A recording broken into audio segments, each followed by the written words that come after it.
We form many of our political opinions through reading papers and unconsciously absorbing the rhetoric of the journalists. Later, we spout the same opinions as our own. This parallels the way we respond to any authority, and it's something politicians understand well.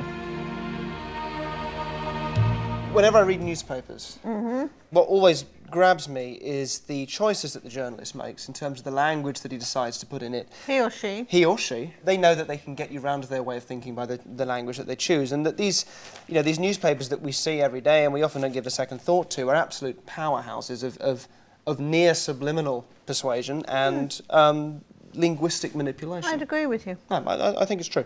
And this game that we're going to play is sort of along these lines. I have in my mind a news story, all right? It could be sort of made up or it could be real, which I'm hoping that you can pick up on and I can send this to you. And I'm going to write down a few things that will come together to form the story, but I won't let you see what I write, if that makes sense. Oh, OK. No, I won't look then. Please don't look.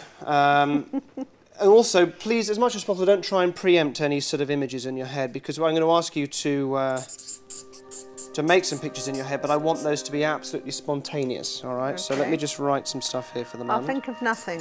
OK. And that. No peeking. I'm not peeking. Lovely. OK, I think actually I will also just cover these up so you can't read what they say. OK? Yep. You didn't read what I wrote? No. All right, so I'm going to ask you some questions. And yes, I would like your answers to be absolutely spontaneous. So let's begin like this. Imagine a screen between us. OK. I'm filling the screen with a colour which, to me, sort of sums up the story. So I'd like you to do the same thing in a way. What colour do you see in your mind? White. OK, let me show you what I got here. I wrote white.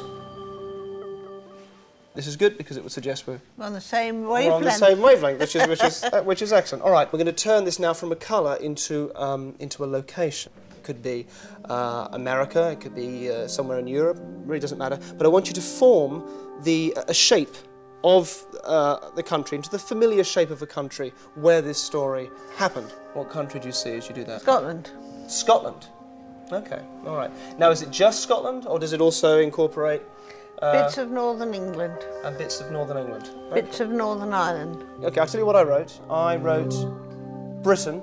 So, you know, bearing in mind that could have been anywhere in the world, it still suggests to me maybe we're sort of along the right lines, but you see it more sort of Northern Britain, that's where you're homing in on. Great. Yep. OK.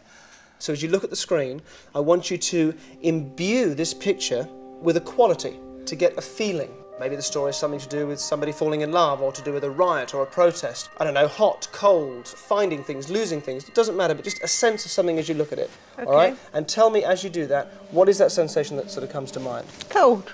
Cold? Mm. All right, interesting. OK, have a look. It's cold. All right, so take the feeling of coldness, and I want you to let the coldness turn into an image or something, a sense of where that cold is coming from, all right? There's no reason why you might particularly go for one image or another, but just whatever does come to mind, whatever you see, whatever sort of falls into your mind, just tell me, what is it that's cold? Snow. It's snow that you see in the picture, which is exactly what I wrote there, and we clearly both had the same image. That's amazing. So just fill in all the pieces of me now. This is terrific. Feel free to make stuff up and embellish the story. What were you seeing in your mind? I was seeing the north of England, Scotland and Northern Ireland covered in snow. And the story itself of Scotland or Ireland sort of freezing over, do you think that's something I just sort of made up, or do you think it was a real thing that was reported in the papers at any point? It was a real thing that was reported in the papers. Do you remember it being reported at some point? Yes, I do. All right. It was reported. It was the whole country. It was 2000. In fact, it was December the 28th, 2000. There is one more thing that I wrote on the list underneath that. Lift up the paper, see what it says underneath. OK, it says front page. Please do not look at the paper for a moment. That front page, or the bottom half of the paper, has actually been staring at you all the way through the time we've been doing this, because that's what I covered up the pad with. Were you aware what it said? No. OK, turn it round, have a look. And you'll see your story written right there in print at the bottom of the page. It's been in your view all the time.